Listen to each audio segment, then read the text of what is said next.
PMG ꯒꯤ ꯃꯈꯥꯗ ꯇꯣꯉꯥꯟ ꯇꯣꯉꯥꯟꯕ ꯁ꯭ꯀꯤꯝꯁꯤꯒꯤ ꯃꯈꯥꯁꯤꯗ ꯑꯩꯈꯣꯏ ꯂꯥꯌꯦꯡꯕ ꯃꯇꯝꯗ ꯑꯩꯈꯣꯏꯒꯤ ꯄꯩꯁꯥ ꯂꯧꯗꯅ cashless treatment ꯇꯧꯒꯗꯕꯅꯤ ꯍꯥꯏꯕ ꯃꯐꯝꯁꯤ ꯑꯩꯈꯣꯏ ꯁꯤꯖ ꯍꯣꯁꯄꯤꯇꯥꯜ ꯁꯤꯅ ꯑꯩꯈꯣꯏ ꯏꯟꯗ꯭ꯔꯦ ꯍꯥꯏꯗꯅ ꯃꯥꯒꯤ ꯁꯣ ꯀꯣꯁ ꯅꯣꯇꯤꯁ ꯊꯥꯈ꯭ꯔꯦ ꯍꯥꯏꯗꯅ ꯑꯩꯈꯣꯏ ꯁꯉꯥꯏ ꯑꯦꯛꯁꯄ꯭ꯔꯦꯁ ꯏꯪꯂꯤꯁ ꯑꯦꯗꯤꯁꯟꯗ ꯌꯥꯎꯏ ꯍꯦꯜꯊ ꯑꯦꯖꯦꯟꯁꯤꯒꯤ ꯑꯣꯏꯔꯤꯕ ꯆꯤꯐ ꯑꯦꯛꯖꯤꯀ꯭ꯌꯨꯇꯤꯚ ꯑꯣꯐꯤꯁꯥꯔ ꯀꯦꯡꯒꯨ ꯖꯨꯔꯤꯡꯂꯥ ꯅ ꯃꯥꯅ ꯑꯩꯈꯣꯏꯒꯤ ꯁꯤꯖ ꯍꯣꯁꯄꯤꯇꯥꯜꯒꯤ ꯃꯦꯅꯦꯖꯤꯡ ꯗꯥꯏꯔꯦꯛꯇꯔꯗ ꯊꯥꯕꯁꯤ ꯑꯩꯈꯣꯏ ꯄꯥꯎꯆꯦ ꯑꯣꯏꯅ ꯑꯩꯈꯣꯏ ꯁꯉꯥꯏ ꯑꯦꯛꯁꯄ꯭ꯔꯦꯁꯀꯤꯗꯁꯨ ꯌꯥꯎꯔꯦ ꯑꯗꯨꯒ ꯑꯦꯗꯚꯔꯇꯥꯏꯖꯃꯦꯟ ꯑꯣꯏꯅꯁꯨ ꯑꯩꯈꯣꯏꯒꯤ ꯅ꯭ꯌꯨꯁꯄꯦꯄꯔꯁꯤꯡꯗ ꯊꯣꯛꯑꯦ ꯑꯗꯨꯅ ꯁ꯭ꯋꯥꯏꯗ ꯀꯔꯤꯒꯨꯝꯕ ꯍꯥꯏꯔꯤꯕ ꯏꯅꯈꯤꯕ ꯑꯦꯝꯄꯦꯅꯦꯜ ꯇꯧꯕꯗ ꯌꯥꯅꯈꯤꯕ MOUꯗꯨꯒꯤ ꯃꯈꯥꯗ ꯃꯗꯨ ꯚꯥꯏꯑꯣꯂꯦꯠ ꯇꯧꯔꯒꯗꯤ ꯃꯗꯨ ꯑꯩꯈꯣꯏꯒꯤ ꯂꯥꯏꯁꯦꯟꯁꯁꯤ ꯀꯦꯟꯁꯦꯂꯦꯁꯟ ꯇꯧꯕꯕꯨ ꯌꯥꯏ ꯑꯗꯨꯅ ꯆꯌꯣꯜ ꯑꯃꯒꯤ ꯃꯅꯨꯡꯗ ꯅꯣꯏꯒꯤ ꯑꯦꯛꯁꯟ ꯇꯦꯀꯟ ꯔꯤꯄꯣꯔꯠꯇꯣ ꯃꯗꯨ ꯄꯤꯒꯗꯕꯅꯤ ꯍꯥꯏꯗꯅ ꯑꯩꯈꯣꯏ ꯍꯥꯏꯔꯤꯕ ꯆꯤꯐ ꯑꯦꯛꯖꯤꯀ꯭ꯌꯨꯇꯤꯚ ꯑꯣꯐꯤꯁꯥꯔꯁꯤꯅ ꯑꯩꯈꯣꯏ ꯁꯤꯖ ꯍꯣꯁꯄꯤꯇꯥꯜ ꯏꯕ ꯌꯥꯎꯔꯤ ꯃꯔꯨꯑꯣꯏꯅ IDPꯁꯤꯡ ꯍꯥꯏꯇꯥꯔꯦ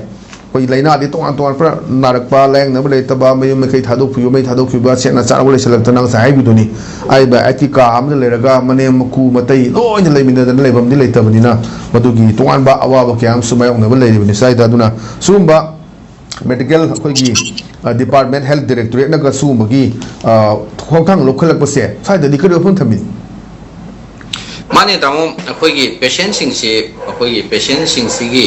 तौफम थोकपा हाइदि ngasai dialysis ki हाइरिबसे dialysis patient ji CKG stage 5 लाखरदि chronic kidney disease stage 5 ta keno tawba tardi अखोगी हप्ता amda ahum rak tawba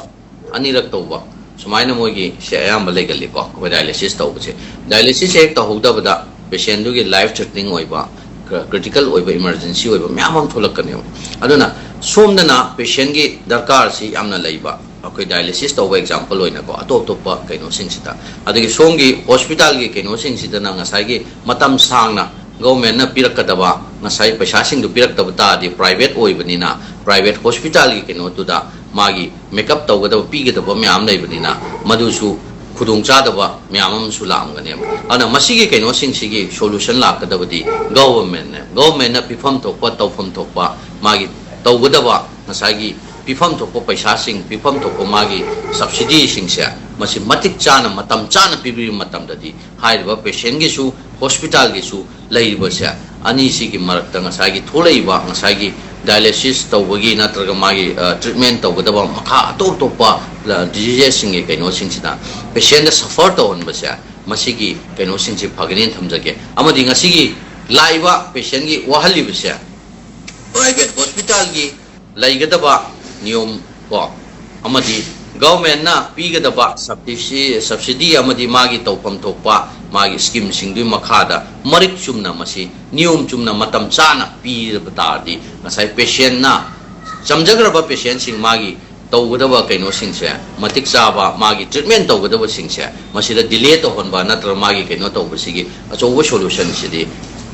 government ge khutta leyaba ana masigi poching sima niyom chumna makha tana akogi patient sing suffer oheloidaba wahaloidaba mawongda lairiba akogi government ge concern department sing sina akoi pifam thokpa senfam private ki hospital singda natraga patient sing da pifam thokse matam chana phangan bi tardi akoi lairiba patient sing sida ngasi wadu na ngasi lambi da tholaga ngasi dialysis patient myam du media da myam na su ubidi tuni mogi tawbidabagi mogi awabado masi kokani na sumaina